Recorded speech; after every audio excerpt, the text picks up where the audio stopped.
185-mile-per-hour winds, a Category 5 monster, the strongest hurricane in recorded history to ever hit Jamaica, and it happened just yesterday. While most of the world slept, 3 million people faced an unimaginable nightmare. Hospital roofs ripped clean off, entire families trapped in rising floodwaters, screaming for help that couldn't reach them. Over 500,000 people plunged into darkness. But this isn't a story about destruction. This is a story about defiance, about a nation that refused to break, about heroes who ran toward the danger when everyone else was running away. This is how Jamaica fought back against Hurricane Melissa, and it's happening right now. Before we dive in, if you want to stay updated on the most important global events happening right now, make sure you hit that subscribe button and turn on notifications. We're covering this story as it develops, and you won't want to miss what happens next. Okay, so let's talk about what just happened.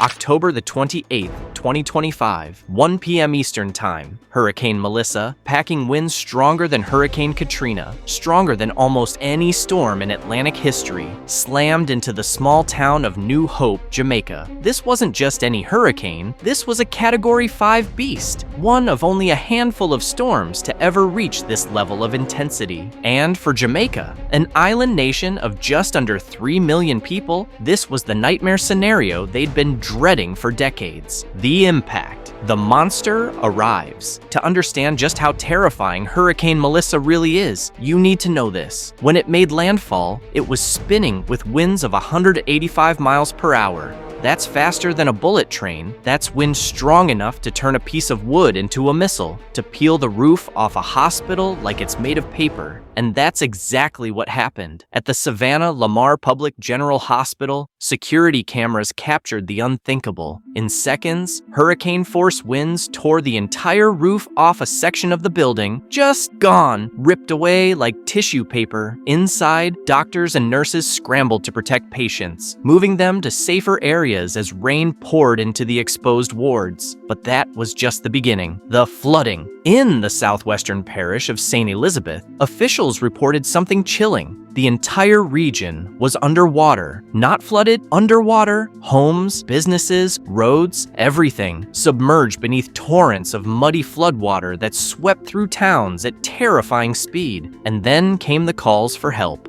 Desmond McKenzie, the deputy chairman of Jamaica's Disaster Risk Management Council, held a press conference as the storm raged outside. His voice was steady, but you could hear the weight of what he was about to say. I know at least 3 families were marooned at home. We are hoping and praying that the situation will ease so that some attempt can be made to get to those persons. 3 families trapped, water rising around them, and rescue crews unable to reach them because the storm was still too dangerous. The scope of devastation. By Tuesday evening, the numbers started coming in, and they were staggering. Over 530,000 Jamaicans without power. That's 77% of the entire country plunged into darkness. At least 3 hospitals severely damaged. 75 patients evacuated in emergency conditions. Roads blocked by fallen trees, landslides, and debris in every single parish across the island. Internet connectivity collapsed to just 30% of normal levels. Phone lines went dead for hours. The outside world lost contact with huge portions of Jamaica. Prime Minister Andrew Holness addressed the nation with brutal honesty. There is no infrastructure in the region that can withstand a Category 5. The question now is the speed of recovery. That's the challenge. The heroes emerge, the preparation that saved lives. But here's what the headlines aren't telling you. Here's the part that matters most. Jamaica was ready. Days before Melissa arrived, while the storm was still gathering strength in the Caribbean, Jamaican officials made a decision. They ordered evacuations from flood-prone communities. They opened emergency shelters across the island. They pre-positioned rescue equipment, boats, helicopters, emergency supplies. 15,000 people sought refuge in government shelters. But here's the incredible part. Tens of thousands more families who lived in vulnerable areas chose to shelter with relatives on higher ground or in stronger structures.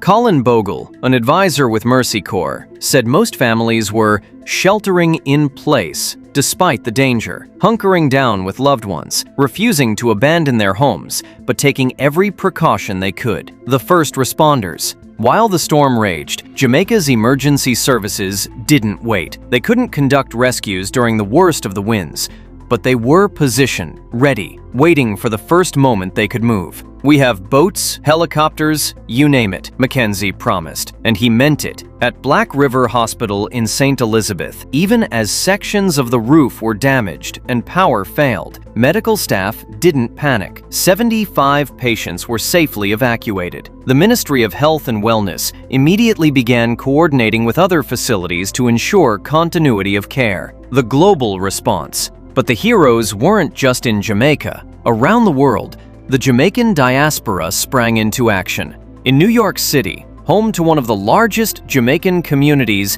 outside the island, the response was immediate. The Jamaican consulate worked around the clock, coordinating with officials back home, organizing relief efforts, keeping families connected. The Miami Heat, the NBA team, donated $1 million to direct relief for hurricane recovery efforts. The American Red Cross mobilized. The World Food Program activated emergency protocols. Organizations like the Jaja Foundation prepared to provide mental health support, recognizing that the psychological trauma of surviving a Category 5 hurricane is just as real as the physical damage. The unsung heroes. But you want to know who the real heroes are? The people whose names we'll never know. The neighbor who helped an elderly couple secure their roof before the storm hit. The father who climbed into rising floodwaters to carry supplies to a stranded family. The hotel workers who stayed behind to protect the 25,000 tourists trapped on the island, making sure they remained safe even as their own homes were in danger. The grandmother who sheltered with her grandson in Portmore, sitting in total darkness after a transformer exploded nearby, staying calm, staying strong. These are the heroes of Hurricane Melissa. Act 3. The fight ahead. The long road to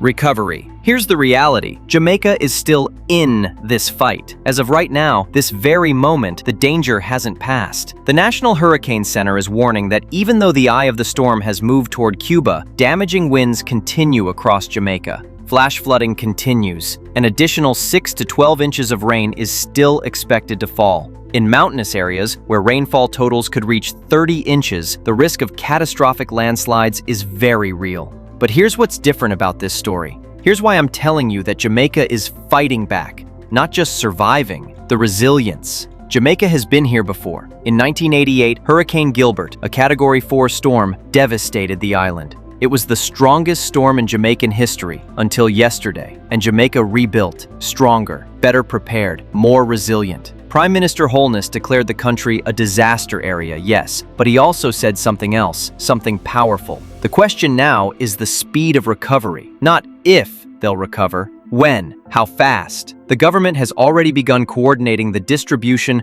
of emergency relief supplies. They're working to clear debris, restore power to critical facilities first, hospitals, water pumping stations, emergency services. Kingston Airport, the capital's main hub, is expected to open for humanitarian and rescue flights as early as Wednesday. That's less than 48 hours after a Category 5 hurricane made landfall. The message to the world, and the world is watching.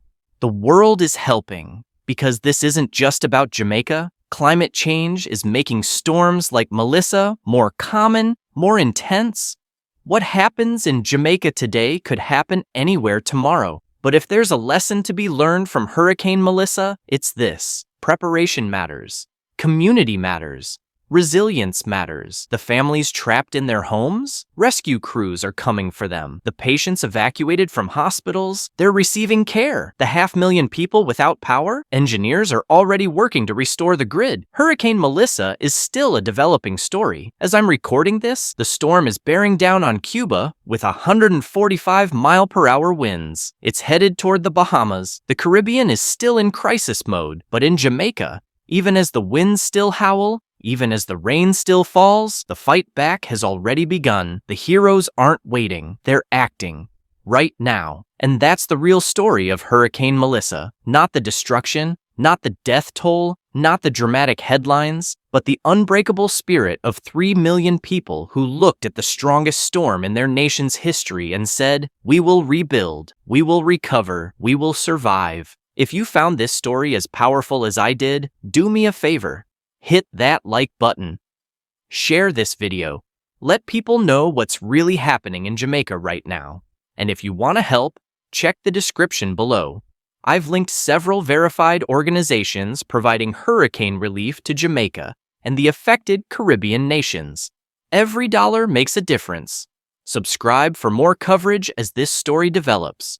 We'll be tracking Jamaica's recovery, the impact on Cuba and the Bahamas, and the larger conversation about climate change and hurricane intensity.